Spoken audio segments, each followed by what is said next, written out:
అక్కడ దాదాపు 12 అడుగులు లోతుంది. అక్కడ ఒక మసీదు ఉంది. ఆ మసీద్ దగ్గర ఎన్డీఆర్ఎఫ్ గారు ఒక బోటు కూడా రాలేదు. అదంటే అలా వచ్చాడు అక్రమ పబ్లిక్ దాకా వచ్చి వెనక్కి వెళ్ళిపోయాడు.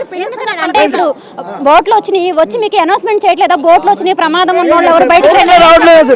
అసలు వచ్చినట్టు కూడా మాకు తెలియట్లేదు. అసలు ఒకటే బోట్ వచ్చింది, వాళ్ళు వచ్చి వెళ్ళిపోతున్నారు వెనక్కి. ఒక 10 మంది కూడా ఎక్కించుకోవట్లేదు. వాళ్ళే వస్తున్నారు, వాళ్ళు వెళ్ళిపోతున్నారు తప్ప ఎవరు పట్టించుకోవట్లేదు దాన్ని. కాబట్టి ఇది గవర్నమెంట్ వైఫల్యం అయిపోయింది.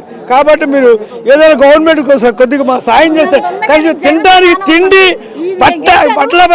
తినడానికి తిండి, ఒక నీరు అది మాకు కావాలి.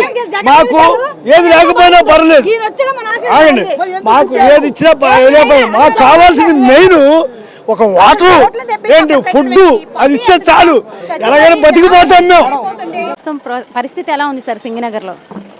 ఆంధ్రప్రదేశ్లో మరీ ముఖ్యంగా విజయవాడ నగరంలో పెద్ద విపత్తు సంభవించింది.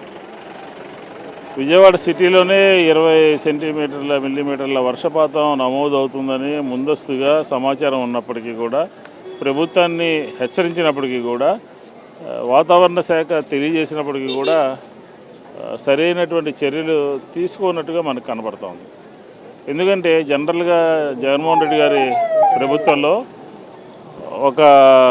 మనకి ఒక అలర్ట్ వస్తే వాతావరణ శాఖ నుంచి ముందస్తుగా మీటింగ్ పెట్టి అధికారులందరినీ అలర్ట్ చేసి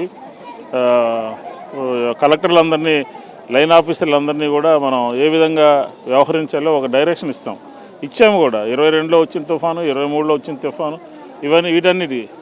కానీ ఇంత పెద్ద విపత్తు వస్తుందని చెప్పని 25,000 క్యూసెక్కుల వాటరు బుడమేరుకి వస్తుందని, 15,000 అయితే కృష్ణానదిలో కలవడానికి అవకాశం ఉంది.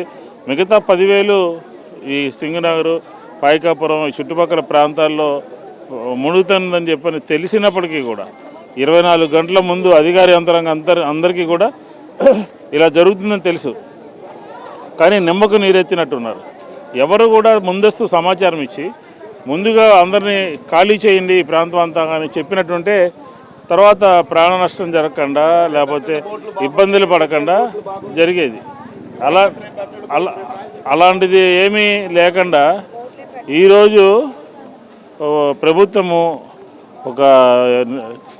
ఎలా ఉందంటే ఒక అచేతనంగా మారిపోయింది. ముఖ్యమంత్రి గారు 4-5 సార్లు రోజుకు వస్తూ ఉన్నారు. ఉపయోగం ఏంటి? 1,00,000 మంది జనాభాని తరలించాలి బయటికి.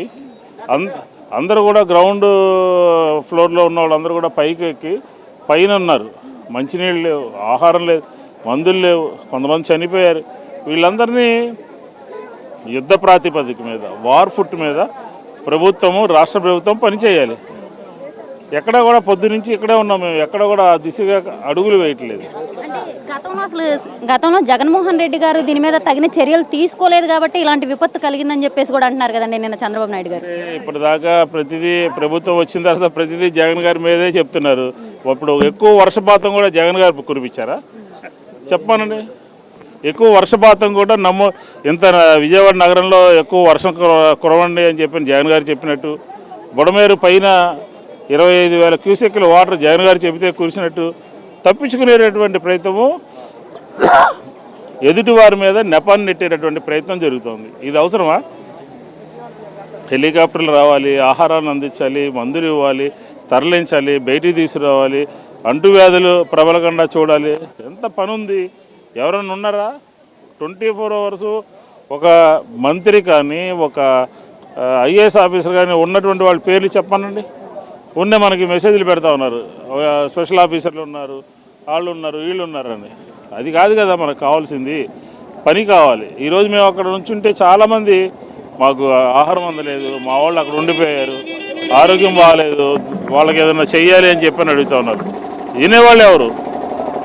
ప్రజల యొక్క గోడు కానీ, ప్రజల యొక్క అవసరాలు కానీ వినేవాడు ఎవడు, తీర్చేవాడు ఎవడు? చంద్రబాబు నాయుడు గారు ఇక్కడే కలెక్టరేట్లోనే ఉండి నేను దగ్గరుండి అన్నీ చూసుకుంటానని చెప్పారు కదండి. అది పెద్ద జోక్. ఎందుకంటే ఆయన ఉండేటటువంటి నివాసము కృష్ణానది పక్కన ఉంది. ఈరోజు రాత్రికి మునిగిపోతుంది, మీరు వెళ్ళొద్దు, మీరు ఖాళీ చేయండి అని చెప్పని అధికారులు చెబితే ఆల్టర్నేటివ్గా ఎక్కడ పడుకోవాలి? కలెక్టరేట్లో పడుకుంటాను, సింగనగర్ ప్రాంత ప్రజల కోసం కలెక్టరేట్లో పడుకుంటానని చెప్పాడు. చెప్తే ఉపయోగం ఏంటి? ఆ అన్నం అందిందా, మంచినీళ్ళు అందినాయా, లేకపోతే ఏమైనా వెహికల్స్ పెట్టి బయటికి తీసుకొచ్చారా? ఏమీ జరగలేదు. అందుకనే ఈరోజు జగన్మోహన్ రెడ్డి గారు వచ్చారు, చూశారు, ప్రభుత్వం మీద ఒత్తిడి తీసుకొస్తాం, ప్రజలకి మరింత మేలైనటువంటి సౌకర్యం కల్పించే విధంగా వైఎస్ఆర్ కాంగ్రెస్ పార్టీ పనిచేస్తాం.